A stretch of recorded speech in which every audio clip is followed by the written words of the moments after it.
어떻게 해야 성공할 수 있겠는지 이런 것을 몇 가지로 정리를 해놨어요. 제가. 그래서 지역고용정책연구원, 한국광산업진흥회, 광주디자인진흥원, 광주과학기술원, 고령진화산업지원센터 이렇게 4개 기관이 오늘 이 자리를 마련했다는 점 먼저 말씀을 드립니다.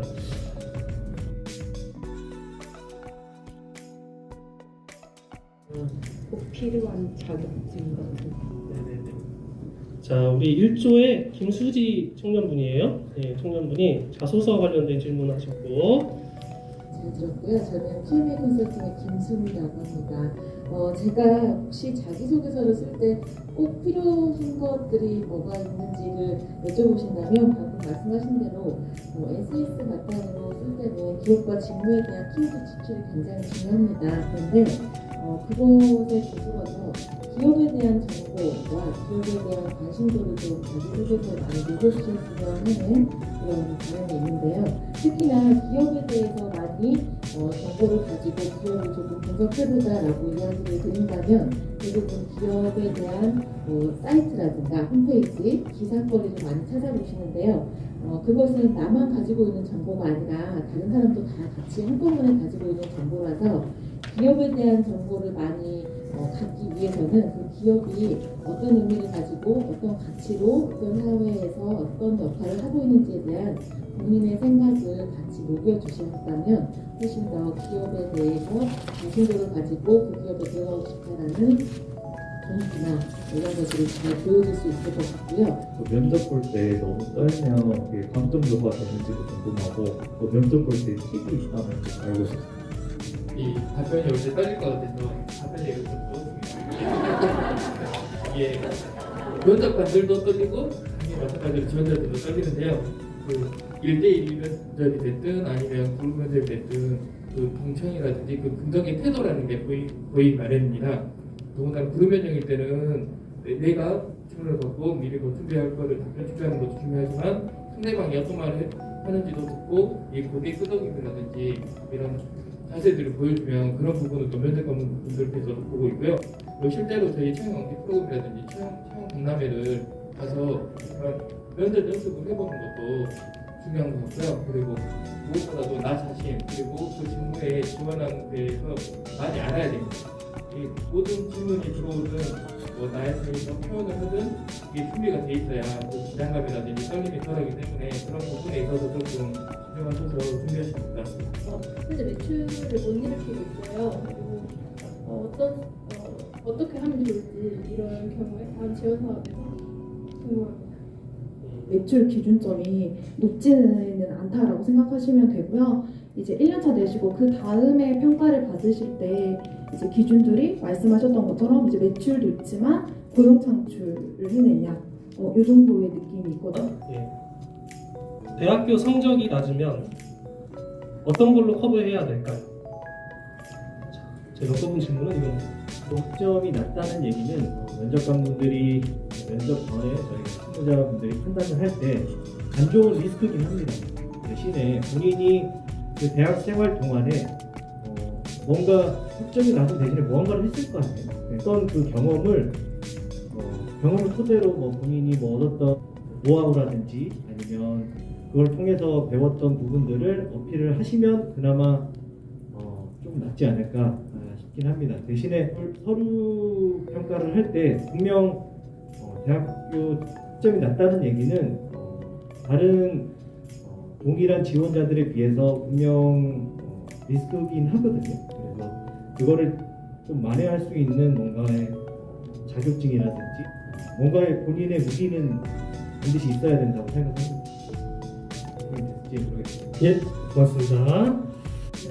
답변해주시는 여쭤보고 싶은데 그럼 기업에서 생각하는 대학생 평균 학점이 어느 정도인지 높으면 높을수록 그냥 좋다 이런 건지 아니면 생각하시는 평균이 혹시 있으신지 궁금합니다. 평균이 따로 있진 않고요. 어떻게 하다 보니까 요새 취준생분들이 학교 생활을 굉장히 열심히 하시는 것 같아요. 그래서 성실하게 학교 생활을 하신 분들은 4.0이 대부분 다 넘으시더라고요. 근데 저희가 학점만을 가지고 서류를 평가하진 않습니다. 과목들도 보거든요. 예를 들어서 뭐 교양 과목은 다 점수가 좋고 본인의 전공 과목들에 대한 점수가 낮다라고 하면 결코 저희가 우선순위에 두지 않습니다. 그것처럼 뭐 학점의 평균이 있진 않아요. 네. 아까도 말씀드렸던 것처럼 학점이 조금 낮더라도 내가 가지고 있는 전문 지식이라든지 경험이라든지 뭐 자격증이라든지 이런 부분들을 좀 더 본인이 더 가지고 있다고 하면 크게 차이는 두지는 않습니다. 저희가 생각하는 기준이 명확하게 정해져 있지는 않다 말씀드릴 수 있겠습니다. 저희 회사의 입장이었습니다.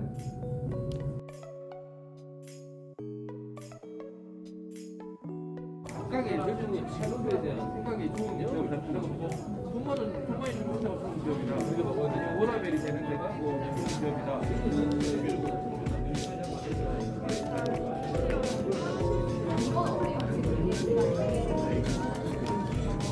기업을 해야 되는데 기업가 가능할 것 같습니다.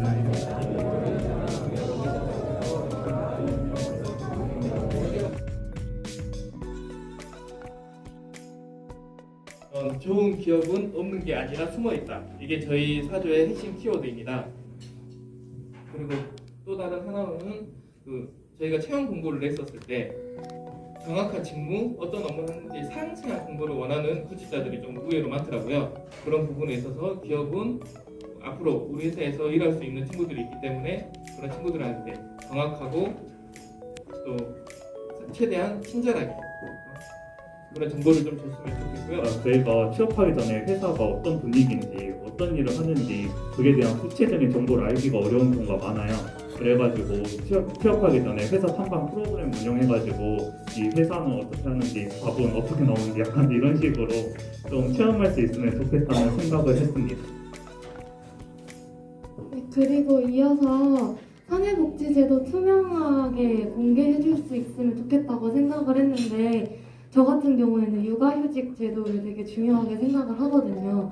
근데 이제 편견일 수 있지만 중소기업은 잘 포장이 되지 않는다는 생각이 사실 많아서 정말 이 사내에서 육아휴직이 있는지 실제로 직원들이 사용을 하는지 몇 명 정도 사용을 했는지 뭐 그런 다양한 정보들을 공개해주면 더 좋을 것 같고 중소기업 같은 경우를 예시로 이야기를 드려보자면 좀 멀티태스킹이 가능한 인재인 MZ세대를 고용을 하고 싶다라고 목표를 설정했는데 막상 MZ세대들은 그 멀티태스킹이 아니라 한 분야 업무에 집중하고 싶다는 목표를 가지고 있다는 거죠. 그래서 목표 설정이 좀 부족하고 기업의 입장에서는 복리후생이나 임금 같은 경우를 뭐 MZ세대가 원하는 수준은 아니지만 그래도 우리는 MZ세대를 고용하고 싶어라고 목표 설정을 잘못했다고 생각을 했기에 다음과 같이 작성하였습니다. 홍수님께서 발표를 이어서 해주시겠습니다. 청년 같은 경우는 경력 개발 목표 설정 부족이라고 이제 얘기를 했는데 이게 진짜 기업이나 청년이라 목표 설정이 너무 부족하고 안 맞기 때문에 이런 현상이 벌어진다고 생각을 해요. 저희도 거의 내용이 비슷할 거라고 예상하셨고 그랬습니다. 근데 이제 제가 그냥 세상에 멋진 일이라는 거 따로 없지 않냐, 그걸 멋지게 해내는 청년들이 있었으면 좋겠다라는 생각을 하고요. 일단은 취업을 시키려는 곳은 많은데 하려는 청년들이 많이 없었다는 게 저희 컨설턴트들이 현장에서 느끼는 고민 중에 하나인 것 같습니다. 그래서 첫 번째로 진짜 자기를 좀 어렸을 때부터 알려고 노력하셨으면 좋을 것 같고요. 최소 자기한테 100개의 질문을 던져서 100개의 답을 던질 수 있으면 좋겠다 생각을 합니다. 자, 그리고 직업을 갖기 위해서 그냥 학과부터 미스 전공이 되는 경우들이 굉장히 많잖아요. 학교는 다니되 다양한 활동들을 좀 하셨으면 좋겠어요. 저도 학교에서 학교 밖의 활동을 좀 많이 해라. 그래서 거기서 흥미가 생길 수 있거든요. 그 흥미로 직업이 바뀌거나 진로가 바뀌실 수 있다고 생각을 해요. 학교 가면 학점이나 자격증에 올인하시는 것도 좋지만 학교 밖의 활동, 사회활동에 좀 많이 참여를 해서 진로를 좀 정확하게 설정을 하시면 좋을 것 같다는 생각을 했고요. 또 그냥 나라도 잘해야 되고 지역도 잘해야 되고 가정 공동체도 잘해야 되고 학교라는 공동체도 굉장히 잘해야 된다고 생각을 합니다.